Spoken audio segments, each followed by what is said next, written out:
சோமிதரனோடு சேர்ந்து இந்த படத்திற்காக இயங்கி இருக்கிறார். அது குறிப்பாக Karthik Subbaraj, all the crew members எல்லாருக்கும் உங்கள் அனைவருடைய சார்பாக என்னுடைய வாழ்த்தை முதலில் தெரிவித்துக்கிறேன். எனக்கு முதல்ல படம் பார்த்தோன்னா ரொம்ப நிகழ்ந்துட்டேன். ஒரு விஷயம் நான் இதுவரையில் வெளியில் சொல்லாதது இப்போயாவது அதை சொல்லியிருக்கோம்.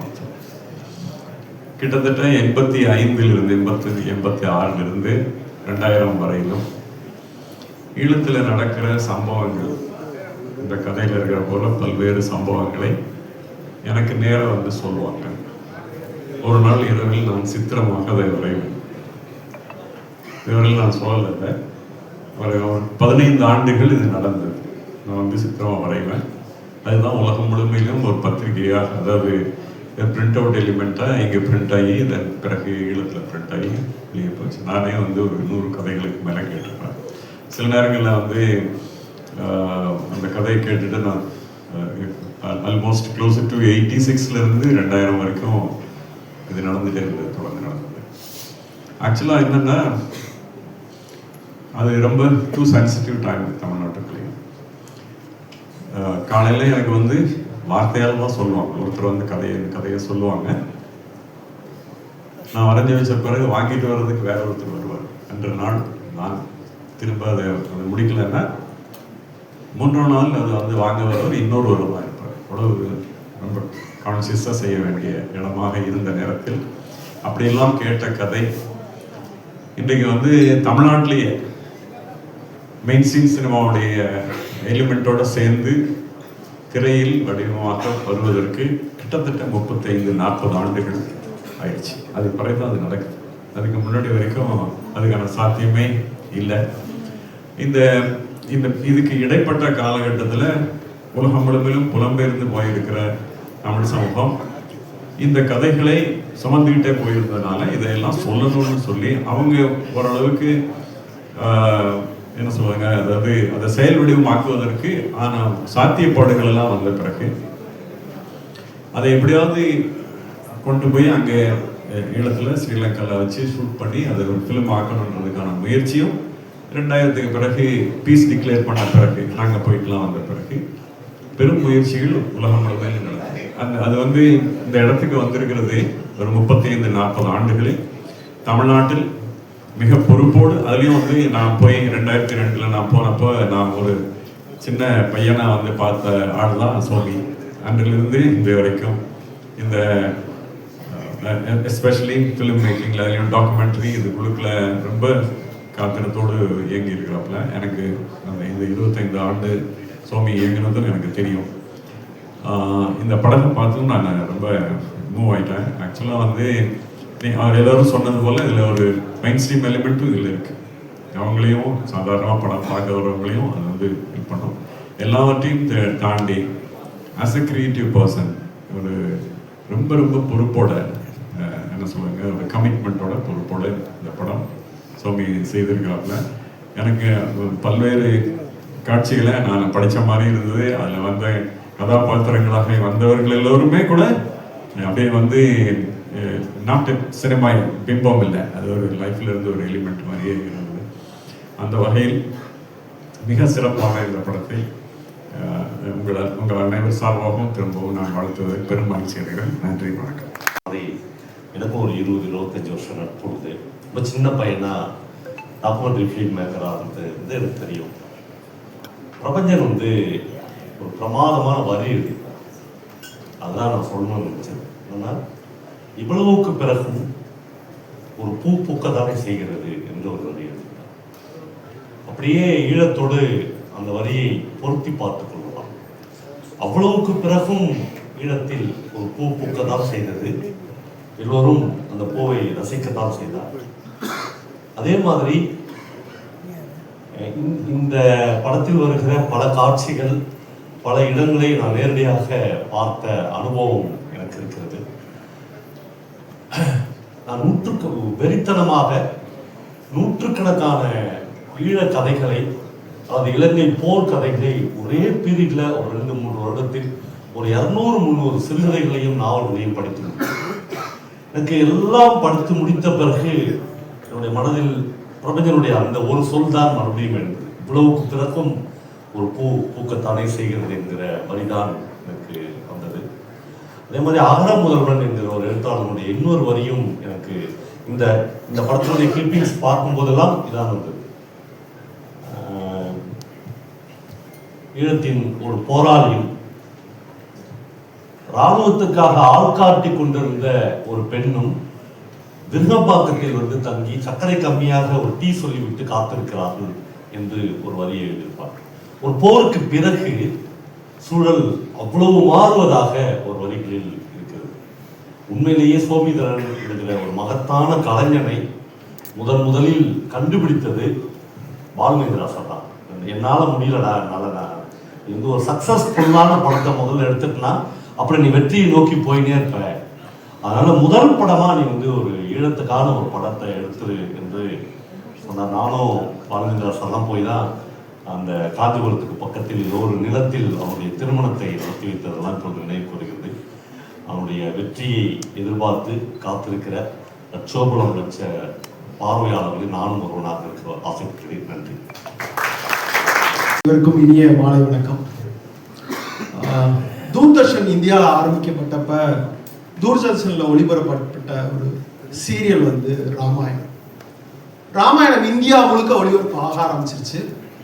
எல்லா ஊர்லேயும் ராமாயணம் ஒளிபரப்புற ஞாயிற்றுக்கிழமை அன்னைக்கு சாமி கும்பிட ஆரம்பிக்கிறாங்க, அதை வணங்க ஆரம்பிக்கிறாங்க, அந்த நேரத்தை அவங்க ஒதுக்க ஆரம்பிக்கிறாங்க. இந்தியா முழுக்க அது பெரிய தீ மாதிரி பரவுது. அப்படி பரவறப்பதான் ராம ஜென்மபூமியினுடைய அந்த குழு கிளம்பி ஒரு பெரிய கருத்தியலை விதைக்குது. பாபர் மசூதி இடிக்கப்படுகிறது. இப்படி ஒரு கருத்தியல் இன்னைக்கும் இந்தியா முழுக்க விதைக்கப்பட்டு இருக்கு. வெறுப்பு பரப்பப்பட்டுக்கிட்டே இருக்கு. காஷ்மீர் ஃபைல் ஆகட்டும், துரந்தர் ஆகட்டும், இந்தியா முழுக்க இப்படி ஒரு வெறுப்பை பரப்புகிற ஒரு பெரிய சூழலில் வெறுப்புக்கு எதிராக கவுண்டர் பண்ற ஒரு கலையை கையில் வைத்திருக்கிற இயக்குனர்கள் இந்தியாவிலே தமிழ் இயக்குனர்கள் மட்டும்தான் என்பதை இந்த மேடையில் ஆணித்தரமாக நான் சொல்ல விரும்புகிறேன். வெற்றிமாறன் துவங்கி கார்த்திக் சுப்புராஜில இருந்து ராஜமுருகன் வரைக்கும் இத கவுண்டர் இந்தியாவில் இருக்கிற மொத்த சினிமாவுக்கு எதிராக ஒரு ஆர்ட்டை முன் வச்சுக்கிட்டே இருக்கும். கார்த்திக் சுப்புராஜ் ரொம்ப பிடிக்கும், இறைவி ரொம்ப பிடிக்கும், டபுள்எக்ஸ் ரொம்ப பிடிக்கும். ஒரு பொலிட்டிக்கலை சொல்லிக்கிட்டே இருக்காரு. இந்தியா முழுக்க ஆயுதமும் ரத்தமும் வெறுப்பும் ஏதோ காரணத்துக்காக கக்கப்பட்டுக்கிட்டே இருக்கு. ஒரு பிலிம் நான் கவுண்டர் பண்ணிக்கிட்டே இருக்க வேண்டிய ஒரு பெரிய சூழல்ல வெறுப்பின் கொற்றம் வீழ்க, அன்பு அரமண எழுக அப்படிங்கிற ஒரு படமாகத்தான் நான் வந்து சோமிதரன் இயக்கிய இந்த நீலிராவை பார்க்கறேன். நீலிரா பார்க்கறதுக்கு முன்னாடி என் வீட்டில் என் பையன் கேட்டான், டாடி வார் வந்துருமா, லாக்டவுன் மறுபடியும் ஸ்டார்ட் ஆயிருமா அப்படின்ட்டு. அந்த கேள்விக்கு என்னால் பதில் சொல்ல முடியல. என் ஒய்ஃப் கேட்டாங்க, அடுத்த ஷூட்டிங்லாம் நடக்குமா, மொத்தமாக மூடிடுவாங்களா மொத்தமா அப்படின்ட்டு. இந்த கேள்விக்கு என்ன பதில் சொல்றது? ஆஃப்டர் எலெக்ஷனுக்கு அப்புறம் நம்ம வந்து இப்படி ஒரு கடுமையான ஒரு சூழலை சந்திக்க போறோம். இந்த போருடைய மொத்த சூழலும் நம்ம ஊருக்குள்ள நம்ம வீட்டுக்குள்ள வரப்போகுது. அதை தவிர்க்கவே முடியாததா இருக்கும். நேத்து ஒரு கதையா நம்ம ஸ்ரீலங்கன் கதையில இருந்து, முத்துங்கில இருந்து, சோபா சக்தியில இருந்து, சயந்தர்ல இருந்து எல்லா கதை மூலியமாக போர் எப்படி நடக்குது அது ஒரு கதையாக பார்த்துட்டே இருப்போம்.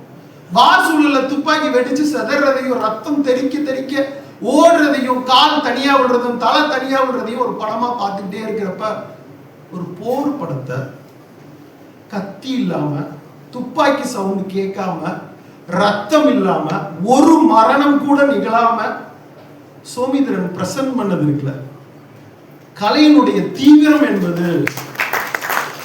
இந்த படத்தை ஏன் நேசிக்கிறேன்னா, எதுவுமே இல்லாம ஒரு கலையை முன்வைக்க முடியுங்கிறத வந்து சோமிதரன் ரொம்ப அழகா சொல்லுது. ஒரு மரணம் நிகழ்ந்துடக்கூடாதுங்கிறத எத்தனை அற்புதமாக ஒருத்தர் முன்வைக்கிறாங்கிறப்பதான் இவன் பெரிய ஆள்ரா அப்படின்னு எனக்கு தோணுச்சு. இந்த படம் முடிகிறப்ப ஒரு கமர்ஷியல் டைரக்டரா, ஒரு ஸ்கிரீன் பிளே ரைட்டரா நம்மளுக்குள்ள ஒரு பதவியேற்பு இருந்துகிட்டு இருக்கும். இந்த இடத்துல இது வெடிச்சிடலாம், இவங்க செத்துருவாங்க, இது நடந்துரும் அப்படின்னு இந்த படத்தினுடைய கிளைமேக்ஸ் அப்ப எனக்கு மனசு பதறிக்கிட்டே இருந்துச்சு. நான் இத்தனை வருஷம் கமர்ஷியல் பண்ற படத்தை பார்க்குற ஒரு டைரக்டரா இந்த இடத்துல இது வெடிச்சிட போகுது, இந்த இடத்துல இது நடந்துட போகுது அப்படின்னு என் மனம் சொல்லிக்கிட்டே இருந்துச்சு. என் தலையில தட்டிக்கிட்டே இருந்தார் சோமிதரன். தம்பி இது இல்லை தம்பி, இது இல்லடா, இது நடக்கலடா, டே இது நடக்கலடா, இது நடக்கலடான்ட்டு படம் முடிச்சு போறப்ப அந்த இந்திய ராணுவத்தினுடைய தலைவன் வந்து அவங்க அப்பாட்ட சாரி சொல்லுவான். அப்ப சொல்லுவாரு, போர் சூழல் நடக்கிற எல்லா இடத்துலயும் போய் இப்படி சாரி சொல்லிக்கிட்டே இருக்க போறீங்களா? அந்த கேள்வி ஏதேச்சிகாரத்தை எதிர்த்து கேட்கிற ஒரு மாபெரும் கேள்வியாக நான் பார்க்கிறேன். இவ்வளவு பெரிய கேள்வி. ஏதோ ஒரு அதிபரை தேர்ந்தெடுத்துட்டீங்க, ஏதோ ஏதேச்சிகாரத்தினோட ஒரு கையில ஒரு பொறுப்பு ஒப்படைச்சிட்டீங்க. பாருங்க, உலகமே அப்படி நடுங்கிக்கிட்டே இருக்கு. வெறுப்பின் குரல் கேட்டுக்கிட்டே இருக்கு. எல்லா இடத்துலயும் வெறுப்பு கொப்பளிச்சுக்கிட்டே இருக்கு. அதுக்கு எதிராக ஒரு படம் அவ்வளோ அழகா முன்வைக்கும். இந்த படம் வந்து ஒரு இரவுல ஒரு வீட்டுல 2 மிலிட்ரிக்கு நடுவுல நடக்கிற ஒரு படம். எனக்கு இப்ப ஃபெஸ்டிவல்ல பார்த்த ஆஸ்கார் நாமினியில் இருந்த சிராத்துங்கிற படம், இந்த படம் பார்க்கிறப்ப எனக்கு எந்த பதட்டம் தொட்டி கொண்டதோ அப்படி ஒரு பதட்டம் எனக்கு நீலிரா பார்க்கிறப்ப தொட்டி. எப்ப வெடிக்கும், எப்ப இந்த வீட்டுக்குள்ள இருக்கிறவங்க இறந்து போறாங்க, என்ன நடக்க போகுது அப்படிங்கிற ஒரு பதட்டம் தோணிக்கிட்டே இருந்துச்சு. அந்த பதட்டம் இந்த படம் முழுக்க நிறைஞ்சிருக்கு. ஒரு தடவை கார்த்திகேயன்ட்ட நான் கதை சொல்றதுக்காக போயிருந்தேன். உடனே அவர் சொன்னாரு, சார் 20 மினிட்ஸ்க்கு ஒருக்க இந்த படத்துல என்ன ஹைட்டு, என்ன மிடில் பாயிண்ட், என்ன ட்விஸ்ட் அப்படின்னு நிப்பாட்டி சொல்லிட்டே போங்கன்னு. சார் அப்படின்னா என்னால கதை சொல்ல முடியாது. 20 மினிட்ஸ்க்கு நிப்பாட்டினா ஏற்கனவே வெப் சீரிஸ்ல இப்படிதான் கேட்டுட்டு இருக்காங்க, இப்பெல்லாம் என்னால கதை சொல்ல முடியாது சார், ஃபுல்லா வேணா சொல்றேன், நீங்க அப்புறம் நீங்க பார்த்து தெரிஞ்சுக்கோங்க, பகுப்பாய்வு பண்ணிக்கோங்க அப்படின்னு சொல்லி சிரிச்சுட்டு வந்தேன். ஆனா கார்த்திகேயனை சோமிதரன் அசரெடுத்திருக்காருன்னா இந்த திரைக்கதை மூலியமா தான் நினைக்கிறேன். ஒவ்வொரு 20 மினிட்ஸ் ஒவ்வொரு செகண்டுக்கு முன்னாடியும் அதை அவ்வளோ அழகா திரைக்கதையில மிக அற்புதமான அவருடைய நுணுக்கத்தோட கிட்டத்தட்ட ஒரு 5 மினிட்ஸ்ல நான் வந்து அந்த வீட்டுக்குள்ள வாழ ஆரம்பிச்சிட்டேன். அந்த கல்யாணம் நடக்கணும்னு ஏங்க ஆரம்பிச்சிட்டேன். அந்த வீட்டினுடைய தகப்பனாக இந்த படத்துல பார்த்த ஒரு காட்சி தான் என் மனசுல ரொம்ப ஆழமா இருக்கு. குழந்தைங்க துப்பாக்கியோட ஹெலிகாப்டர் மோதுற அந்த காட்சியை வைத்துக்கொண்டு விளையாண்டு கொண்டிருக்கிறார்.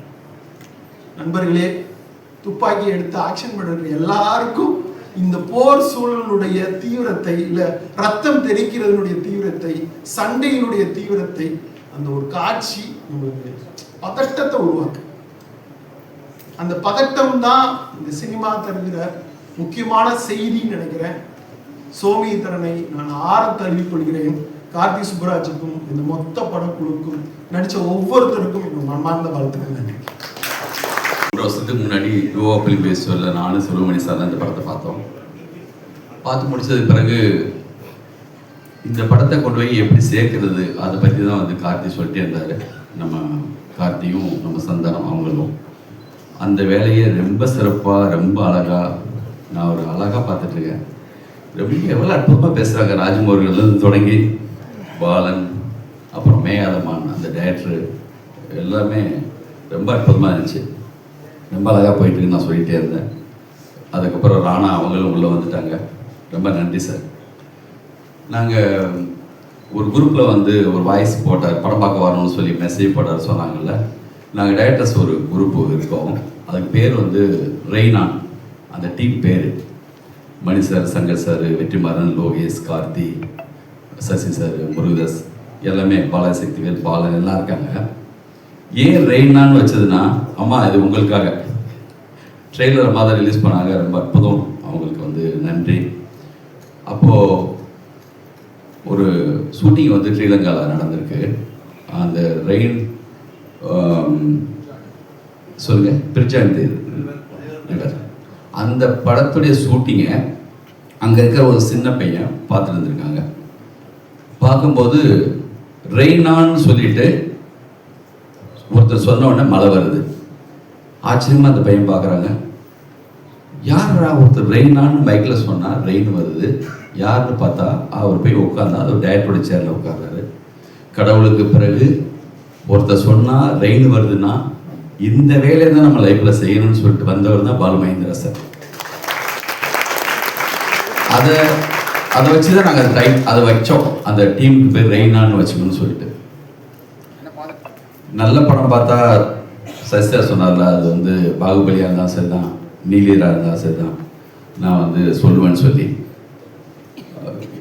பெரிய படம் சின்ன படம், அது கண்டென்ட் உள்ள படம், இது கமர்ஷியல் படம். எனக்கு படம், அந்த படம் வந்து நம்ம எவ்வளோ தூரத்துக்கு என்கேஜ் பண்ணுது, அது எவ்வளோ தூரத்துக்கு வந்து அதை நம்மளை வந்து படம் மொத்தமும் பார்க்க வைக்கிறது தான் விஷயம். இந்த படத்தை முழுக்க உயிர் இருக்கு. இந்த சோமேந்திரன் வந்து அந்த வாழ்க்கையை அங்கேருந்து பார்த்ததுனால அவரால் வந்து அவ்வளோ அற்புதமாக இந்த படத்தை வந்து பதிவு செய்ய முடிஞ்சிருக்கு. இந்த படம் குறித்து நிறைய நான் பேச வேண்டிய பல விஷயங்கள் எல்லாம் பேசிட்டாங்க. இதை கொண்டு போய் சேர்க்கறது தான் விஷயமா நினச்சோம். அது ரொம்ப அழகாக இவ்வளோ இயக்குநர்களாக லோகேஷ் இருந்து ஆரம்பித்து இன்னைக்கு மிக முக்கியமான வெற்றிமாறன்லேருந்து முருகதாஸ்லேருந்து சிறுமணி சார்லேருந்து எல்லாருமே வந்து இவ்வளோ அற்புதமாக இந்த நிகழ்வை நிகழ்த்தினதுனால நிச்சயமாக இந்த படம் வந்து மிக அற்புதமாக தியேட்டரில் கண்டிப்பாக இது ரைட் டைமாகவும் இருக்குது. நல்ல படங்கள் நல்லா ஓடுது. இப்போ மிக சரியான நேரம். பாலன் சொன்ன மாதிரி ஒரு பதவதிப்பு இருந்துகிட்டே இருக்கும், யாருக்கு எதுவும் ஆகிடக்கூடாதுன்னு தோணிகிட்டே இருக்கும். ஸோ அற்புதமான ஒரு எண்டு அப்படியே இருக்கும். அதுவே வந்து மிக அற்புதமாக விஷயம். இதுக்கப்புறமும் ஒரு படம் பார்ட் 2 எடுக்கலாம், அந்தளவுக்கான ஒரு பெரிய ஒரு ட்ராவல் இருக்குது. இதுக்கப்புறம் இவங்களை கூப்பிட்டு போகிறத பற்றி மிக அற்புதமான ஒரு படைப்பு. இப்போல்லாம் என்னென்னா சகசர் அடிக்கடி சொல்லுவார், இந்த கதிர்னு போட்டாலே பயமாக இருக்கியா, நல்ல படமாக தெரியுது. சும்மா கிண்டலுக்காக நிறைய கதிர் போட்டு வர படங்களை பார்க்குறதுக்குன்னு நாங்கள்லாம் பேசுகிறோன்னே இவன் வந்தாங்கப்பா எல்லாருமே நல்ல படம்னு வேறு சொல்கிறாங்கன்னு பயந்துடாதீங்க. உண்மையிலேயே நல்ல படம். வாழ்த்துக்கள், நன்றி.